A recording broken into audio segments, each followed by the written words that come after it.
Okay, bit more alert I hope. It's the afternoon now. More the afternoon anyway. So okay, actually it would be good to kick off the 5-minute auto parry, not just play a board without an opponent. So, oh man, what a day. 2 losses, both of the losses could have been maybe drawn. A draw by stalemate. Okay, let's try and crush Hekate. I don't know. Okay. Okay. Solid. Fianchetto line. It's one of those players that likes king safety built in. Ooh, weakening some light squares. Okay, can I try and get rid of the light square bishop? Maybe queen d7. Or provoke weakness. Maybe e4. I'll go back to d7. Otherwise queen c8. Queen c8. Bishop e6 would be embarrassing to d5. Not as embarrassing as a stalemate earlier, but still embarrassing. Bishop e6. So okay, queen c8. If I provoke king h2, okay, maybe h5 now. Lock down g4 for a sec. Right. Okay, can I play e4? Protect e4 after knight g5, rook e8, mommy f3. Should I just take on d4? What's good here? Knight g4 check, is that a Fischer type move? Get the h file open, the knight moves, then ed, I get the centre, and get the diagonal. That looks like a good laugh. I'm going to go for it. Knight g4. I'll get d4. 2 pawns and I get the h file. What more do I want? Don't try this at home. So it's I'm going to get d4. So queen f5 and I get d4 as well. So 2 pawns get the diagonal open. Knight f5, maybe queen f5. Get the queen shifted over there. There's also knight takes f5. Oh, he's going to keep the knight on h4. Oh, he's threatening knight e7 mate. Not mate. Knight e7 winning the queen. So I'll parry that with this, I think. I hope. Okay, so I can take here now. There's knight c7. But then checking the knight f3 looks dangerous. So I'm on that rook here, it's all getting a bit complicated. So what about just knight f3 straight off the bat? After knight c7. Okay, see, knight c7, knight f3. So he has to take, say he takes a rook, check, queen h3 takes on f3, so that's no good. I could just take his a1 rook. I could try and switch a rook to the h file if I still have one. Okay, interesting position, interesting dynamic. This knight f3 and this a1 and this c7. Alright, should we start looking at this again? Knight takes c7, knight f3 check, bishop takes f3. I could throw in check, but king g2 is harmless, still winning f3. So takes a rook, and I haven't got time for getting on g2, or have I? I can take on a1, then he won't have bishop takes g7, so he moves the knight back, say to c7.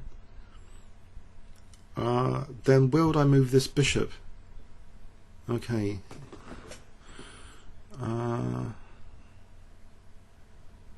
Okay, I can play check here, then another check. I can get the queen in there. Then knight e2, doesn't that win the queen? Check. King g1, knight e2 wins the queen, doesn't it?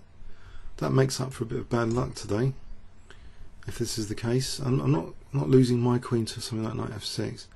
So I think, given that knight f3, that mechanism is always answered by queen f3 when I have the pawn here and the queen there. So just knight e2 seems to win the queen though. Funny enough. But of course he's going to play on. Oh dear. Okay, I have to prove it. I've got the H file. He's given me even this H file to play with. Okay, he's winning something back. Okay, so I've got to be careful, of course. If I had played Queen H6, I don't want to lose a rook for nothing. So Queen and Rook versus 2 rooks and Bishop. It's still a bit of a fight here, but it should be fairly in my favour because of that H file. So I take on C4. It's a centre sort of thing. His rooks will be blasting down. There's another approach. What's the easiest approach here? Taking on C4 and lose C7 to Rook C1. Do I want to give his rooks activity? I think I should need to keep ahead on the clock. I don't want to particularly lose C7. So what about this? Just trying to get on the H file. If I get Rook H8 in,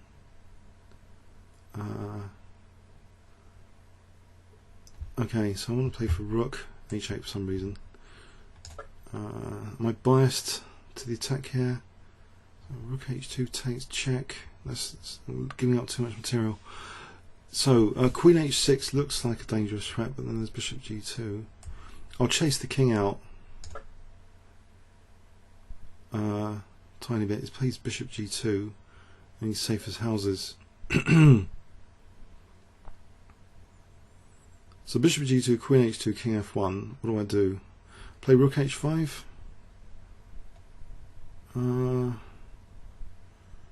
Okay, he's got a point. He's going to play Bishop D5 soon.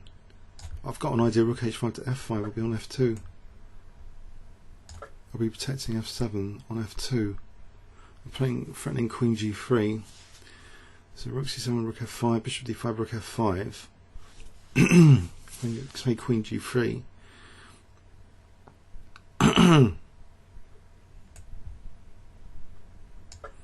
He's going to try and double rooks. Am I going to give him tons of time, or I'm going to just play Rook F3 here and block and takes check, takes that pawn. Okay, he's going to defend that first. So Rook F3 or Queen G3. Rook F3 or Queen G3. Probably Queen G3 is good. His rook's tied down actually. Takes, no, it's still pinning the pawn. I'm protecting D6 here, so takes, I could take. I'm still pinning the pawn. No major disaster yet. Please, I can do without too many blunders today. Okay, so Queen F4, I'm hitting the rook. Let's do that for G3, G2, Queen C1, check. So I'm hitting the rook. So I can also play takes and attack this rook. So what would he take with? Let him take the rook or play G. Okay, I'll let him take the rook. Otherwise he loses that rook. Right, so G3.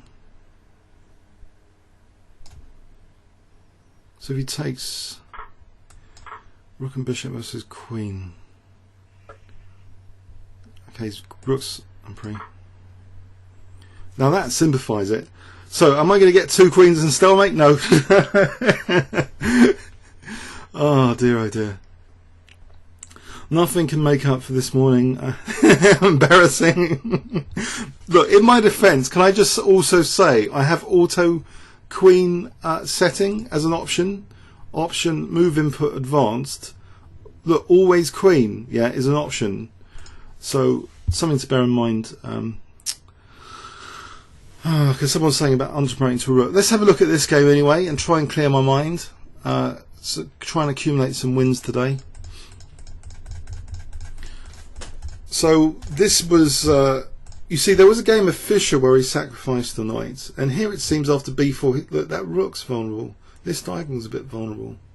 So the positional sack here emphasises the diagonal and also emphasises the h file and the general cramping and slight weakening of the light squares here with that e3, which is slightly passive because the bishop's also a bit restricted.